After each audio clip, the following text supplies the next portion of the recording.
All right, let's jump right into this explainer. Today, we're going to deconstruct the completely brilliant, and honestly chaotic mechanics behind one of Liverpool's most successful digital comedy creators.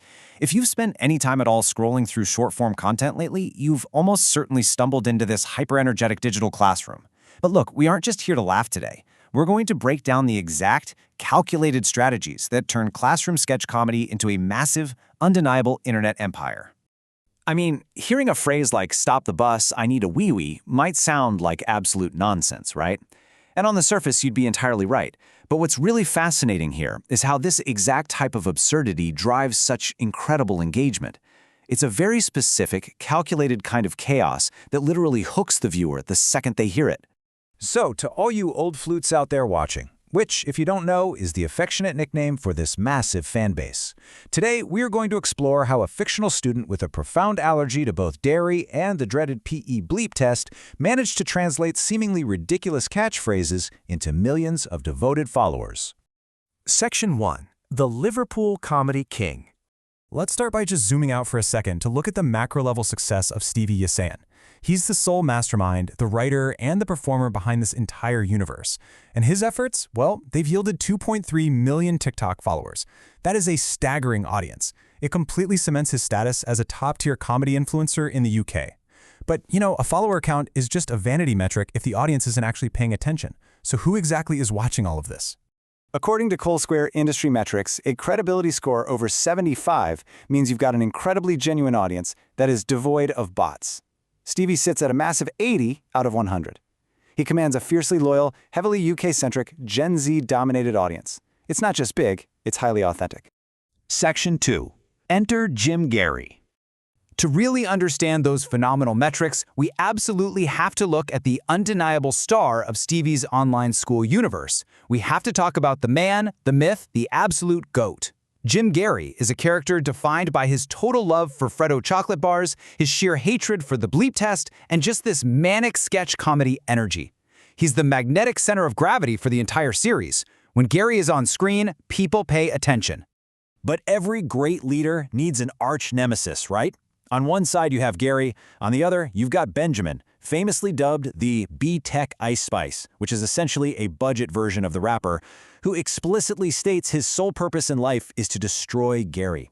It's your classic hero-villain dynamic, but boiled down into incredibly fast-paced, digital bite-sized chunks. Section 3. Analyzing his catchphrases. Okay, so this is where it gets really interesting. How does Gary actually communicate to sustain this massive empire?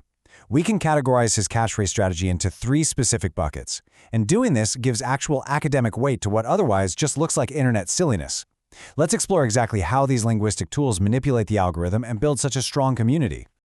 Let's start with our first category, absurdist humor. Gary will frequently respond to literally any question, whether it's a complex math equation or some historical fact, with this bizarre, unexplained line, "I put Jamaica." Why? There's no context. It makes zero sense. But that absolute lack of sense, that's exactly the point.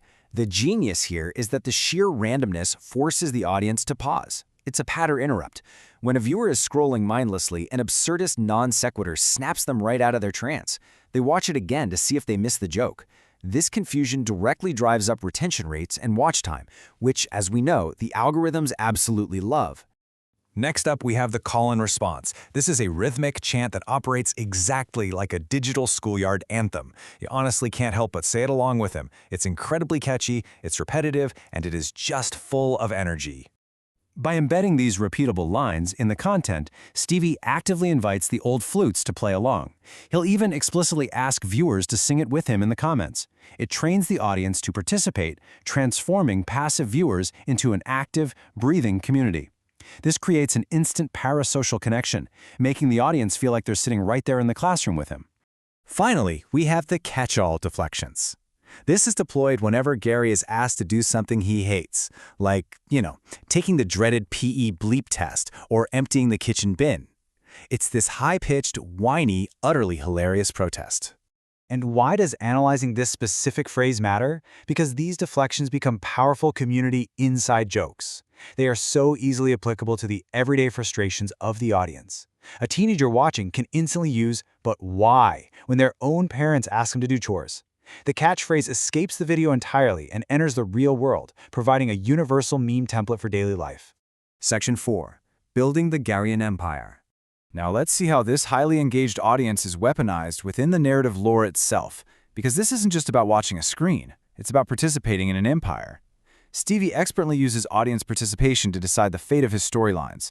Take the epic clash between the Garian Empire and the Barian Empire. Gary stands for catchphrases and toilet freedom. Barry stands for strict obedience. Stevie actually stopped the narrative to ask the viewers to vote in the comments for their preferred digital dictatorship. He allowed the audience to literally dictate the script. And he does this constantly, by yielding narrative power to the old flutes through interactive polls like naming the school mascot Mystic Mog, deciding who wins a rap battle, or even hilariously voting to submit Gary as the official name for the next UK storm. The phrases and the lore evolve from passive jokes into active community-building tools. The viewers aren't just fans, they're co-authors of the show. Section 5. The business of skits. Okay, let's step back into the real world for a moment. Because make no mistake, beneath the jokes is a very real, very lucrative business. The data juxtaposes classroom comedy with cold, hard facts. Gary's catchphrases generate massive earned media value, or EMV. That's essentially the cash equivalent of what a brand would have to pay for that kind of organic reach.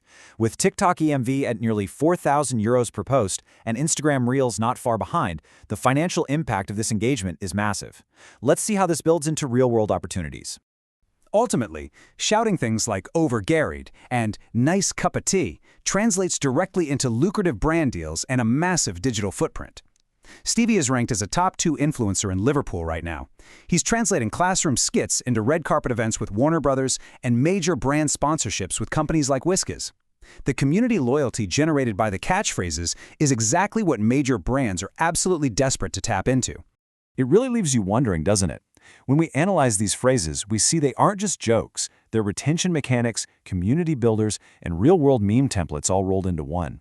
Just how much of what we consider silly internet culture is actually meticulously crafted marketing genius? It's definitely something to think about next time you're scrolling your feed. Thanks for joining me for this explainer, and I'll catch you on the next one.